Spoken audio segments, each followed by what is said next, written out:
Okay, so in this video, I'm gonna show you how to make an enlargement here in the darkroom. So you're gonna need your negatives, okay? And you'll need to have selected an image to enlarge. So we're here in the darkroom. We're using this machine right here. This is called an enlarger, okay? So I've got my negatives. I developed those in another video. And I need a few pieces of equipment. So this is my little negative carrier, okay? I call it the little, it looks like a little ping pong table thing, whatever, table tennis thing. All right, so there's gonna be a ring on it. This ring is gonna go in the bottom, okay? So when you open it up, you're gonna take your selected negative and you're gonna position it in there. I'm gonna go ahead and turn my light up. So Kevin, can you get a picture of this? This dial right here is gonna allow me to change the aperture, okay? A smaller number, 2.8, is gonna be really nice and bright. So I'm gonna turn that up so I can see what I'm doing. You can also position this outside at the light table. Okay, but I know I want to use this negative right here. When you're putting this in, a little tip, if you have it facing kind of upside down, when it projects, it will be facing the correct direction. All right, so I'm gonna go ahead and, if you come around to this side, you can see there's a little thing here I'm gonna use to lift this up. Okay, so I can lift this up. I'm positioning this in. Remember, the ring is gonna be on the bottom. Position that in there, and then I'm gonna snap that down. You'll notice the light is looking red because I'm using a filter right now, a contrast filter. All right, so let me go ahead and move these negatives out of the way, and then I'm gonna start making my enlargement. So I've got an easel here. This is just gonna help us get nice, beautiful edges. So we're making a 5x7. That's gonna be this portion right here. So I've got a 5x7. I think this is probably like a 4x6 or a 3x5. That's probably, I don't know what size that is, tiny. Wallet sized here, and then we've got an 8x10 on the back, okay? But I'm gonna be using this larger portion here. Okay, all right, I've got this in here. Now I'm gonna take this crank here, okay, and I'm gonna move this up and down to get this to be generally the right size. Okay, notice I'm doing all of this on the brightest light, okay? So I'm gonna get it to the general size that I need, and then I'm going to use another knob here to do the focus. So I'm gonna go ahead and, this knob is a little loose, but I'm just gonna focus this as best as I can, okay? So again, I'm doing out of focus. You'll see that this is really out of focus, right? And then I'm just gonna dial this into focus. Okay, that's looking nice and sharp. Okay, once I've done that, I'm gonna go ahead and actually turn the light down. Okay, I need it to be super bright while I'm focusing it, but I'm gonna turn it down and I'm gonna start on maybe F8. I think that's a good starting point. Okay, I'm also gonna take my timer and I'm gonna make sure it's set for 2 seconds so I can get a piece of paper and do a 2-second increments for my test strip. I'm gonna go ahead and turn this off for a moment. I'm gonna grab some photo paper.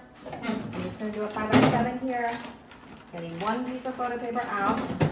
Okay, now I'm gonna make sure that it's glossy side, right? So the sensitive side here. I'm gonna lift this up, position this here on my easel.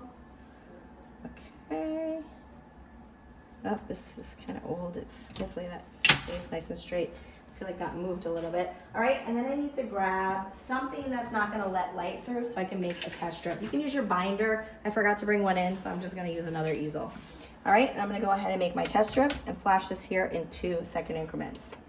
So 2, uncover a little bit more, 4, uncover a little bit more, 6, uncover a little more, 8, and I'll do one more. I like to go up to either 10 or 12, okay? Now I'm gonna go ahead and put this here into the developer and see what comes up. So I'm gonna stick this in and then why don't we pause so they don't have to wait. Okay, so you can see that my test strip is something starting to appear. I'm gonna go ahead and go on here. Normally this water will be running, but for the sake of the video, it's a little bit too loud for that. So I'm stopping this with some water, and then I'm gonna hop on over to the fixer, and then I'll show you what it looks like, so you can pause again. Okay, all right, so I've got my test strip here in the fixer. So I'm gonna go ahead and take this out to the light to look at it. So we're gonna just put it on out to the light so we can get an accurate reading on this. Okay, if you wanna zoom in on that. All right, so what do I have here on my test strip? I have some different exposure times. So I have 2, 4, 6, 8, 10. So I'm thinking 2 is a little bit too light. 4, I'm actually getting some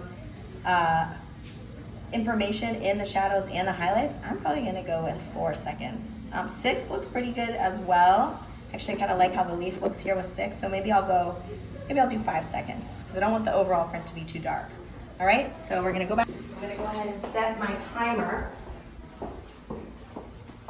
for 5 seconds is what I decided on. Okay, so I'm gonna hop back here to my timer.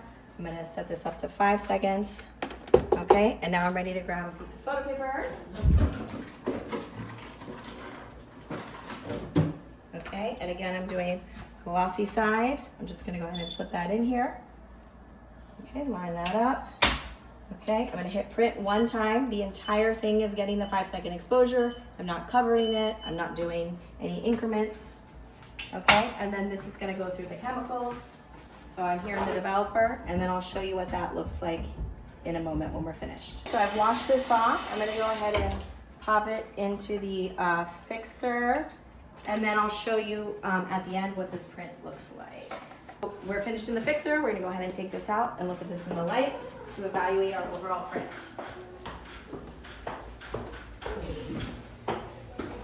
Okay, guys. Okay, and there we have your first enlargement made in the darkroom.